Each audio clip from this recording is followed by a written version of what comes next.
బంధువులు అప్పు అడిగితే మాత్రం ఈ 5 ప్రశ్నలు మీరు ఖచ్చితంగా అడగాలి. ఎవరైనా సరే మీ దగ్గరకు వచ్చి మీరు కష్టపడి సంపాదించిన డబ్బు లేదా వనరుల్ని అడిగినప్పుడు నిజానికి సిగ్గుపడాల్సింది వారు, కానీ ఎక్కువసార్లు సిగ్గుపడేది మాత్రం మీరే.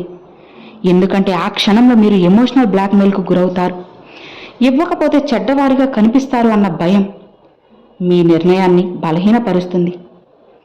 ఈ భయం వల్ల మీరు మీ హద్దులను దాటేస్తారు. మీ అవసరాలను పక్కన పెట్టి ఇతరుల కోరికలకు లొంగిపోతారు. కానీ ఈరోజు ఈ అలవాటుకు ఇక్కడితో ముగింపు ఇవ్వాలి. ఈ భయాన్ని ఎదుర్కొని పూర్తిగా జయించాలి. అందుకే 5 ప్రశ్నలు చెబుతున్నాను. మీరు అవి ప్రశాంతంగా వాళ్ళని అడగండి. ఆ క్షణమే అడిగే వ్యక్తి వెనక్కి తగ్గాల్సి వస్తుంది. అసలు మజా ఏంటంటే ఈ ప్రశ్నలు అడిగినప్పటికీ మీరు చెడ్డవారిగా మారరు. బదులుగా మీకు ఒక స్పష్టమైన హద్దు ఉందని వాళ్ళకు అర్థమవుతుంది. బంధాలు అలానే డబ్బు యొక్క గణితం చాలా వింతగా ఉంటుంది. అప్పుడప్పుడు మనం వింటాం, కష్టాలు ఉన్నప్పుడు మన వారికి తోడుండాలని. ఈ భావాన్ని ఒక భిన్నమైన కోణంలో చూడండి. అప్పు అనేది ఒక చెదపురుగు లాంటిది. అది కేవలం ధనాన్ని తినడమే కాకుండా ఆ బంధం ఏ పునాది మీదైతే నిలబడి ఉందో ఆ బంధాన్ని కూడా డొల్లగా మారుస్తుంది. ఒక్కసారి మీ గత అనుభవాన్ని గుర్తు తెచ్చుకోండి. మీరు ఒక సన్నిహితుడికో ఒక స్నేహితుడికో లేదా బంధువుకో డబ్బు ఇచ్చాక ఆ వ్యక్తి మీ జీవితం నుండి మాయమైన సందర్భాలు ఎన్నున్నాయి? లేదా మీ డబ్బుని మీరు తిరిగి అడిగినప్పుడు విలన్లా అయిపోతారు. సమస్య డబ్బు ఇవ్వడంలో లేదు, ఆ పరిస్థితిని మీరు హ్యాండిల్ చేసే విధానంలో ఉంది. చాలామందికి ఎందుకు లూటీ చేయబడతారు అంటే వారు నో అని చెప్పడానికి పడే భావన వల్ల భయపడతారనిపిస్తుంది. ఒకవేళ వద్దంటే భయం తగ్గిపోతుందేమో అని. కానీ కఠినమైన నిజం, డబ్బు ఇచ్చాక బంధం తెగిపోయే అవకాశం చాలా ఉంది. ఈరోజు జాగ్రత్తగా వినండి. మనం కొన్ని విషయాలు తెలుసుకుందాం. వీటి వల్ల పాము చేస్తుంది, అలానే లాఠీ కూడా విరగదు. కానీ దీనికంటే ముందు మీరు మీ మనస్తత్వాన్ని అర్థం చేసుకోవాలి. మీ మెదడులో ఏం నడుస్తుందో తెలుసుకోవాలి. ఇది మీకు భయంగా ఉండొచ్చు, కానీ ఒక బంధువు మిమ్మల్ని డబ్బు అడిగినప్పుడు అతను మిమ్మల్ని ఒక మనిషిలా కాకుండా ఒక వనరులా చూస్తారు. వారి దృష్టిలో మీరు ఒక బ్యాంక్. అక్కడ ఎలాంటి పేపర్ వర్క్ ఉండదు, వడ్డీ ఉండదు, మళ్ళీ తిరిగి ఇచ్చే ఖచ్చితమైన తేదీ ఉండదు. ఇది వారి తప్పు కాదు, మానవ స్వభావం. మనిషి ఎప్పుడు సులువైన మార్గాన్ని ఎంచుకుంటారు. బ్యాంక్ నుండి లోన్ తీసుకోవాలంటే చెమటలు పడతాయి. అక్కడ హామీ ఇవ్వాలి, అక్కడ జవాబుదారీతనం ఉంటుంది. కానీ మిమ్మల్ని అడగడం సులువే. జస్ట్ ఒక విచారకరమైన ముఖం పెట్టాలి, అలానే పాత జ్ఞాపకాలను గుర్తు చేయాలి. అక్కడే దెబ్బతింటారు. మీరు మీ భావోద్వేగాల ప్రవాహంలో కొట్టుకుపోయి మీ కష్టార్జితాన్ని ఏదైతే మీరు మీ పిల్లల భవిష్యత్తు కోసం, మీ వృద్ధాప్యం కోసం దాచుకున్నారో దాన్ని గ్యారంటీ లేని చేతుల్లో పెట్టేస్తారు. అవును, ముందు మీరు మీ సంపదను కఠినంగా రక్షించుకోవాలి. చివరకు తన కుటుంబానికే భారం అయిపోతారు లేకపోతే. అందుకే ఈ రోజు నుండి మీరు ఒక డోనర్లా ఆలోచించడం మానేసి ఒక ఇన్వెస్టర్లా ఆలోచించడం మొదలెట్టాలి. ఈ మార్పు అంత సులువు కాదు, కానీ దీనికోసంగా మీరు ఒక నియమాన్ని పాటించాలి. అది 90% మందికి తెలియదు. అలానే అదే వారు డబ్బు కోల్పోవడానికి కారణం. ఈ మొదటి నియమమే తక్షణ స్పందన నిషేధించడం. ఎందుకంటే ఎవరైనా మిమ్మల్ని డబ్బు అడిగినప్పుడు వారు ఎంతటి ఎమర్జెన్సీ చూపించినా ఏ పరిస్థితుల్లోనూ ఆ క్షణమే అవును లేదా కాదు అని చెప్పకండి. ఇది వినడానికి సులభంగా ఉంటుంది, కానీ ఆ సమయంలో ఒత్తిడి ఎక్కువ. ఎదుటివారు ఏడవచ్చు, బతిమాలొచ్చు, ప్రమాణం చేయొచ్చు, కానీ మీరు రాయిలా మారాలి. మీరు జస్ట్ ఒక్క వాక్యం చెప్పాలి. నీ ఇబ్బంది నాకు ఇప్పుడు బాగా అర్థమైంది, కానీ నా డబ్బు అంతా వేరు వేరు చోట్ల ఇన్వెస్ట్ అయ్యింది. నేను నా అకౌంట్స్ చెక్ చేయాలి, మా ఆవిడితో లేదా మా నాన్నతో మాట్లాడాలి. నేను రేపు చెబుతాను. ఈ 24 గంటల సమయం మీ అతిపెద్ద ఆయుధం. ఇది మీకు ఆలోచించే అవకాశం ఇస్తుంది. అంతకన్నా పెద్ద విషయం ఏంటి అంటే ఇది ఎదుటివారి అబద్ధాన్ని కనిపెట్టే వడపోత్ర. ఒకవేళ వారి అవసరం నిజంగా జీవన్మరణ సమస్య అయితే వారు 24 గంటలు వేచి చూడరు. వారు ఇంకో దగ్గరికి వెళ్తారు. కానీ వారు జూదం, బెట్టింగ్ లేదా ఏదైనా అనవసర ఖర్చుల కోసం అడిగితే వారు వేచి చూస్తారు. ఈ 24 గంటల విరామం వారికి ఒక సంకేతం. మీరు సులువైన వేట కాదని, మీ జేబులో డబ్బు పట్టుకుని తిరగడం లేదని వాళ్ళకు అర్థమవుతుంది. గుర్తుపెట్టుకోండి, సమయం అడగడం కేవలం ఒక రక్షణ కవచం, కడ్డీ కాదు. అసలు ఆట అప్పుడు మొదలవుతుంది ఎప్పుడు 24 గంటలు గడిచిపోతాయో మరియు వాళ్ళ నుండి మళ్ళీ మీకు ఫోన్ వస్తుందో. ఇప్పుడు మీరు బ్యాంక్ చేసే పని చేయాలి. కానీ మీ షరతుల మీద ఇప్పుడు మనం అన్నీ కూడా నిర్ధారణ చేసుకోవాలి. 24 గంటల తర్వాత వారు మిమ్మల్ని మళ్ళీ సంప్రదించినప్పుడు మీరు డిఫెన్సివ్గా ఉండకూడదు. మీ దగ్గర డబ్బు ఎందుకు లేదు అని మీరు సఫాయిలు ఇచ్చుకోకూడదు. బదులుగా మీరు అఫెన్సివ్గా ఉండాలి. మీరు ప్రశ్నలు అడగాలి. అవి ఎలా ఉండాలంటే వారి ఉద్దేశాన్ని బయట పెట్టాలి. ఒక బ్యాంక్ లోన్ ఇచ్చేటప్పుడు నీకు ఎంత బాధగా ఉంది అని అడగడు, నీవు దీన్ని ఎలా తిరిగి చెల్లిస్తావు అని. మీరు కూడా అదే చేయాలి. కానీ దీన్ని అడిగే విధానం చాలా వ్యూహాత్మకంగా ఉండాలి. దీనివల్ల మీరు రూడ్గా అనిపించకూడదు. మీరు వాళ్ళని అడగాల్సిన మొదటి ప్రశ్న, బ్రదర్, నేను సహాయం చేయడానికి ప్రయత్నిస్తున్నాను, కానీ వచ్చే 3 నెలల్లో నాకు ఈ డబ్బు ఒక ముఖ్యమైన ప్రీమియం కట్టడానికి తిరిగి కావాలి. సో నీ దగ్గర డబ్బు తిరిగి ఇచ్చే ఖచ్చితమైన ప్లాన్ ఏంటి? నీకు డబ్బు ఎక్కడి నుండి రాబోతుంది అని అడిగినప్పుడు ఈ ప్రశ్న ఒక సైకలాజికల్ బాంబ్లా ఉంటుంది. మీరు ఎప్పుడు ఇస్తారు అని అడగడం లేదు, మీరు అడుగుతున్నారు ఎక్కడి నుండి ఇస్తారు అని. ఏ మనిషి అయితే నిజాయితీగా ఉంటాడో అతని దగ్గర పక్కా ప్లాన్ ఉంటుంది. ఉదాహరణకు, నా ఎఫ్డి మెచ్యూర్ అవ్వబోతుంది లేదా నా శాలరీ రాబోతుంది అని. కానీ ఏ మనిషి అయితే మిమ్మల్ని మోసం చేయడానికి వచ్చాడో అతను ఈ ప్రశ్నతో తడబడతాడు. సో ఆ సమయంలో అతను గోల్మాల్ మాటలు చెబుతాడు. అరే తమ్ముడు, నువ్వు చింతపడకు, నేను ఇచ్చేస్తా కదా అంటాడు. లేదా నా మీద నమ్మకం లేదా అంటాడు. అతను అలా అన్నప్పుడే అర్థం చేసుకోండి, ప్రమాదం ఉందని. ఈ నమ్మకం అనే పదమే ఒక వల. ఆ వలలో చిక్కుకున్నారా మీరే ఇబ్బంది పడిపోతారు. జాగ్రత్త. మీరు వారు కళ్ళల్లోకి చూసి లేదా ఫోన్లో స్థిరమైన స్వరంతో ఇలా చెప్పాలి, నమ్మకం దేవుడి మీదే ఉంది, కానీ ప్రసాదం మాత్రం లైన్లో నిలబడితేనే దొరుకుతుంది అని. మన బంధం డబ్బు కంటే ముఖ్యం. ఒకవేళ నీ దగ్గర తిరిగి ఇచ్చే పక్కాదారి లేకపోయి నువ్వు డబ్బు తిరిగి ఇవ్వలేకపోతే, నాకు డబ్బు పోయిందని బాధ ఉండదు, నిన్ను కోల్పోతానని బాధ ఉంటుంది. నేను ఈ బంధాన్ని డబ్బు వల్ల పాడు చేసుకోవడం నాకు ఇష్టం లేదు అని చెప్పాలి.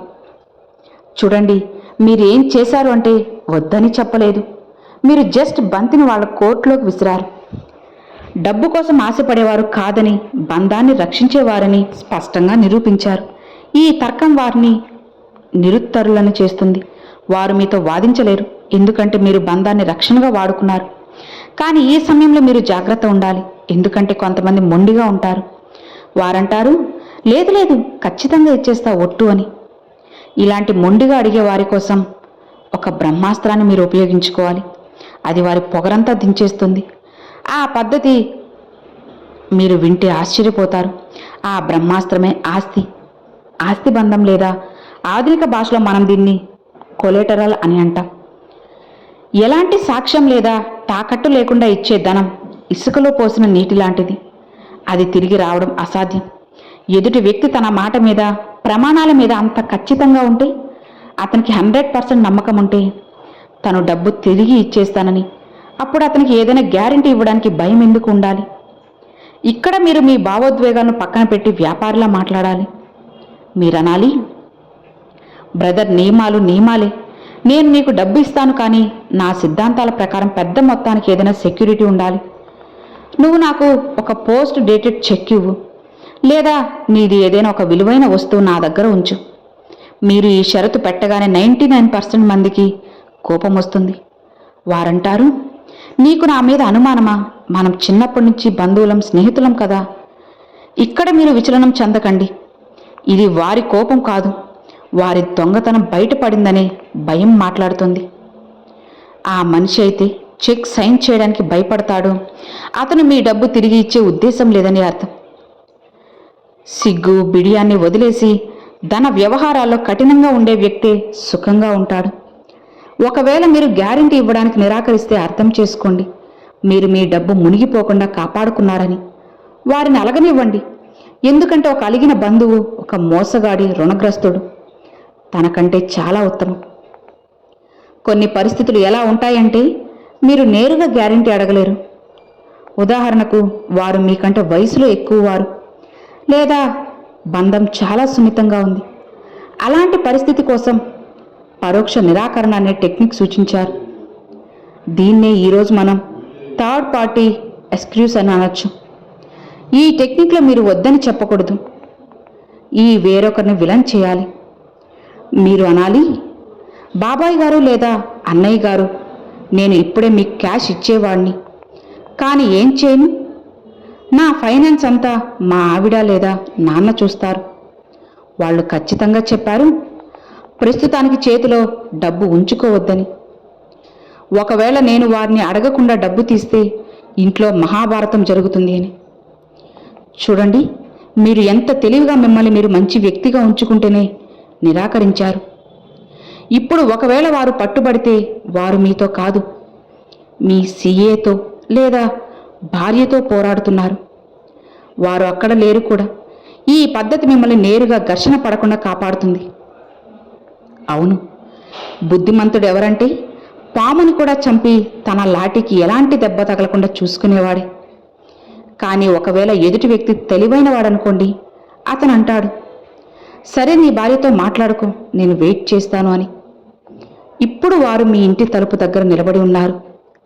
ఇక్కడ మీరు అత్యంత క్లిష్టమైన ఎత్తుగడ వేయాలి. కొరత యొక్క భ్రమ. దీని ప్రకారం ప్రజలు మీ దగ్గర డబ్బు ఎందుకు అడుగుతారంటే మీ దగ్గర నగదు మూలుగుతుందని వాళ్ళు అనుకుంటారు. మీరు ఆ భ్రమను తొలగించాలి. మీ దగ్గర ఆస్తి ఉంది కానీ అది అందుబాటులో లేదు అని నమ్మించాలి.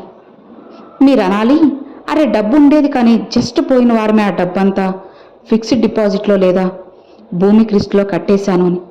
ఆ డబ్బు లాక్ అయిపోయింది, ఇప్పుడు నేను ఒక ట్వీట్ వస్తుంది, ఇది వాళ్ళ ధైర్యాన్ని విరిచేస్తుంది.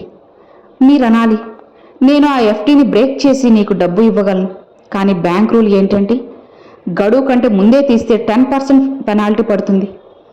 అంటే నేను 1,00,000 తీస్తే నాకు 10,000 నష్టం. ఒకవేళ నువ్వు ఈ 10,000 నష్టాన్ని భరించడానికి సిద్ధంగా ఉంటే నేను ఇప్పుడే వెళ్ళి డబ్బు డ్రా చేస్తానని చెప్పాలి. ఇదొక మాస్టర్ స్ట్రోక్. ప్రపంచంలో ఏ అప్పు అడిగే వ్యక్తి కూడా మీకోసం నష్టాన్ని భరించడానికి సిద్ధపడడు. వారు స్వయంగా ఉచిత డబ్బు కోసం వచ్చారు. ఎప్పుడైతే మీరు వారి ముందు నష్టాన్ని ఉంచుతారో వారి ఉత్సాహం చల్లారిపోతుంది. వారు ఆలోచిస్తారు, 50,000 కోసం 5,000 నష్టం ఎందుకు భరించాలి అని. వాళ్లే స్వయంగా అంటారు, లేదులే, నీకు నష్టం చేయడం నాకు వద్దు, నాకు ఇష్టం లేదు. ఈ విధంగా మీరు మీ జేబు నుండి ₹1 తీయకుండానే వాళ్ళని పంపేయచ్చు. కానీ అప్పుడప్పుడు జీవితంలో కొన్ని పరిస్థితులు వస్తాయి. అక్కడ ఎదుటి వ్యక్తి నిజంగా కష్టంలో ఉంటాడు. ఎవరన్నా హాస్పిటల్లో ఉండొచ్చు, పిల్లల ఫీజు విషయం అయి ఉండొచ్చు, లేదా నిజమైన సంక్షోభం ఉండొచ్చు. ఇక్కడ మీ మనసు మిమ్మల్ని వేధించవచ్చు. ఈ సమయంలో సహాయం చేయకపోవడం పాపం కదా. ఇక్కడ చాలా అందమైన సురక్షితమైన మార్గం ఉంది. అదే దానం వర్సెస్ అప్పు. అవును, సమాన స్థాయి ఉన్నవారి మధ్య అప్పు వ్యవహారం ఉండాలి. కానీ ఎవరైతే మీకంటే బలహీనంగా ఉంటారో వారికి అప్పు ఇచ్చి మీరు వారిని మీ శత్రువుగా మార్చుకుంటారు. ఒకవేళ ఎవరైనా 50,000 అడుగుతుంటే మీకు తెలుసు వారి ఆర్థిక పరిస్థితి ఆ డబ్బు తిరిగి ఇచ్చేంతగా లేదని. అప్పుడు వారికి 50,000 ఇవ్వద్దు. ఎందుకంటే మీరు అప్పు ఇస్తే 3 విషయాలు జరుగుతాయి. 1, మీ డబ్బు పోతుంది. 2, మీరు డబ్బు అడిగినప్పుడు గొడవ అవుతుంది.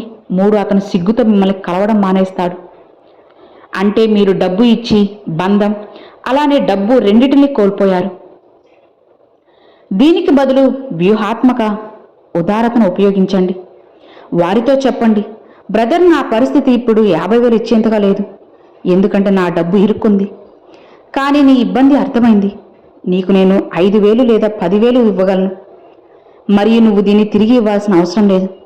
ఇది నా తరపున చిన్న సహాయం, దీన్ని ఉంచుకో. ఈ అడుగు అద్భుతమైంది. దీన్ని సైకలాజికల్ ఎఫెక్ట్ను అర్థం చేసుకోండి. మొదటిది, మీరు మీ జేబు నుండి 50,000 పోకుండా కాపాడుకున్నారు. కేవలం 5,000 నుండి 10,000 మాత్రమే ఖర్చు పెట్టారు. రెండవది, మీరు ఆ వ్యక్తి దృష్టిలో గౌరవాన్ని పెంచుకున్నారు. మీరు అతన్ని అప్పులవాడిగా చేయలేదు, సహాయం చేశారు. మూడవది, అత్యంత ముఖ్యమైనది, భవిష్యత్తు కోసం ఒక లక్ష్మణ రేఖ గీశారు.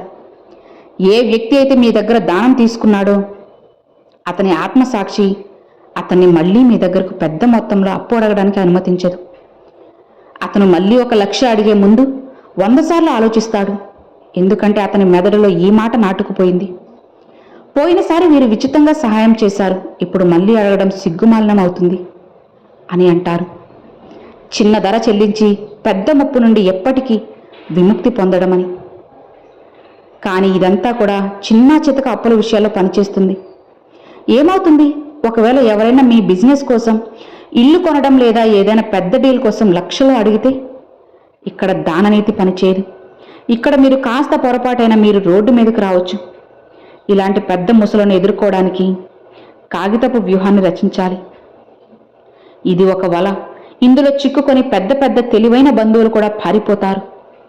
ఒకవేళ వారు పారిపోకపోతే ఈ వల మీ ప్రాణం ఎప్పటికీ సురక్షితంగా ఉండేలా చూసుకుంటుంది. ఇది చివరి మరియు అత్యంత నిర్ణయాత్మకమైన దిశ. దీన్ని తెలియకపోవడం వల్ల ఈరోజు వేల కుటుంబాలు కోర్టుల చుట్టూ తిరుగుతున్నాయి. మొత్తం పెద్దగా ఉన్నప్పుడు బంధం యొక్క మర్యాదను కాగితపు మర్యాద కంటే చిన్నదిగా చూడకండి. రాతపూర్వకంగా లేని పెద్ద వ్యవహారమైన భవిష్యత్తులో గొడవలకి బీజం. ఒకవేళ ఎవరైనా బంధువు లేదా బిజినెస్ లేదా ప్రాపర్టీ పేరుతో లక్షలు అడుగుతుంటే మీరు మీ భావోద్వేగాలను అదుపులో ఉంచుకొని ఒక ప్రొఫెషనల్లా మారాలి. మీరు నేరుగా చెప్పాలి, నేను సిద్ధమే, కానీ ఇంత పెద్ద మొత్తానికి నాకు మరియు నా సీఏకు ఒక రాతపూర్వక అగ్రిమెంట్, అలానే ఒక పోస్ట్ డేటెడ్ చెక్ కావాలి. ఇక ఇది కేవలం ఒక ఫార్మాలిటీ మాత్రమే. దీనివల్ల నా టాక్స్ రికార్డ్స్ క్లియర్గా ఉంటాయి. గమనించండి, మీరు దీన్ని అనుమానం అని అలా అనలేదు. మీరు దీనికి టాక్స్ మరియు చట్టం అని పేరు పెట్టారు. ఏ బంధువైనా సరే, ఎంత సన్నిహితుడైనా, అతని ఉద్దేశం నిజాయితీగా ఉంటే అతనికి కాగితం మీద సైన్ చేయడానికి ఎలాంటి ఇబ్బంది ఉండదు. కానీ అతను ఒకవేళ వంకలు పెడితే, అరే మన మధ్య ఈ రాతకోటలు ఏంటి, నీకు నా మాట మీద నమ్మకం లేదా, అర్థం చేసుకో, ప్రమాదం నుండి త్రుటిలో తప్పించుకున్నారని. ఈ నిరాకరణే అతని అసలు ముఖం. మీరు నవ్వుతూ అనండి, నీ మాటకి విలువ ఉంది, కానీ చట్టం మాటను కాదు, కాగితాన్ని నమ్ముతుంది. నేను చట్టానికి వ్యతిరేకంగా వెళ్ళను. ఇక్కడ మీరు కఠినమైన వారు కాదు, తెలివైన వారు అని నిరూపించుకుంటున్నారు. సో విన్నారు కదండి, ఈ ఫైనాన్షియల్ డిఫెన్స్ స్ట్రాటజీలో మీ సమస్యకు పరిష్కారం దొరికింది అని అనుకుంటున్నాను. ఖచ్చితంగా నచ్చితే, మీకు దొరికింది అనిపిస్తే నాకు తప్పకుండా కామెంట్లతో షేర్ చేసుకోండి. అర్థమైంది కదా? Thanks for watching friends.